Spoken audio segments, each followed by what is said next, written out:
Today I'm going to show you how to balance a wheel on our new professional model wheel balancer. We're utilizing our large cone adapter accessory on this BMW K-bike wheel. And in this case, we did not use the largest pointy cone. We're actually using the small cone and the double cup cone that come with the 3-cone kit. This is our standard large cone adapter. It is not our monster cone adapter for automotive. So the first thing I'm going to do is I'm going to tighten the cones and make sure that they're seated in the hub. If it's a bad bearing, then you're going to be using the solid steel cones. There are some cases where you have an older wheel with a tapered Timken bearing, in which case you can actually take the small cones from the smooth rod and you can slide them on the Acme rod and then preload those cones into your tapered Timken wheel bearings. Some Harleys are like that, some BMWs are like that. And that's the only way we know to preload accurately the tapered Timken bearing type wheel. So get your rod attached to your wheel, get the cones centered, rest the wheel on the balancer. Now if you're using the large cones, you don't need to center the wheel on the rod.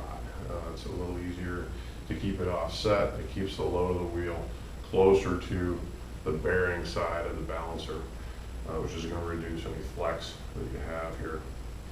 And also, you don't need to spin the cones on as far, keeping the wheel on one side.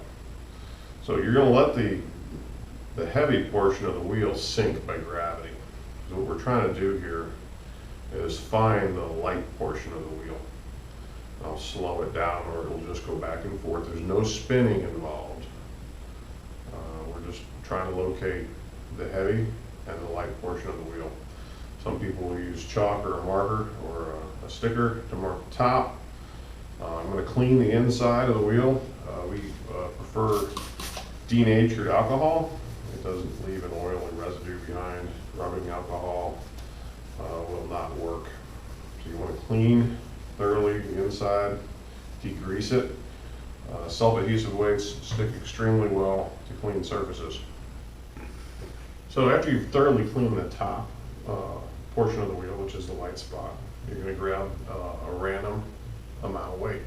Some people will ask, well, how much weight do I know that I'm going to use? Well, one thing we do know that the faster that this wheel sinks to its heavy spot, it's probably the more weight's going to be required to balance it. If the wheel is moving very slowly up toward the top, you know you're going to use a small amount. So I'm going to start with a fairly large amount. I'm going to start with 4 squares, which is 20 grams in this case. I like peeling back a corner. I'm just going to stick it on the surface that I'm going to be using to attach the weights finally, and turn this 90 degrees and see what it does. If it goes down, you have too much weight. If it goes up, you need to add more. So clearly here, I need to add quite a bit more weight. It's moving pretty rapidly. I'm going to grab 3 more squares.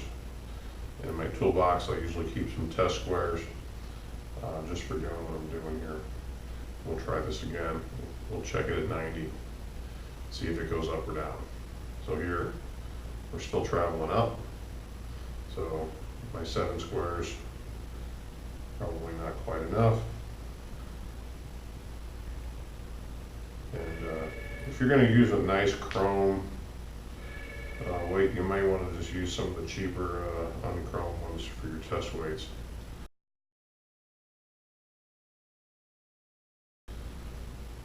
So I have an almost perfect balance here. The wheel is moving ever slightly a little down now, like I have too much. Actually, it's pretty good. I can check my work on the other side, see what it does. If I have consistency in either non-movement or very slow movement, I would say that's good to go. So then we're going to do a final attachments of our weights up at the top. And you can split the sides if you want, just clean both sides. but it's going to balance fine. Even if you have a full strip of weights on one side, it's going to be a perfect balance for you. Our monster cones are another accessory item, which can come standard with our monster balancer. Our monster balancers are available with either the monster cones or our small and medium cones for motorcycles. The monster cones are designed for automotive and small trucks. They have an outside diameter of 5 inches. They are a double cone, so they center the wheel either with the points in the cone, or there's a back bevel on these with a deep cup, and they can center a wheel with the back side as well. These are quite a bit more expensive than our large cone adapter. You get 2 of these with this kit. In comparison, this is our largest 3.5-inch cone. Comes with our large cone adapter. Our large cone adapter can be used for small automotive, but when you get a heavier wheel and tire, the rod with the monster cones is a 5/8 twin lead Acme, and it can handle the weight a lot better on a big heavy wheel.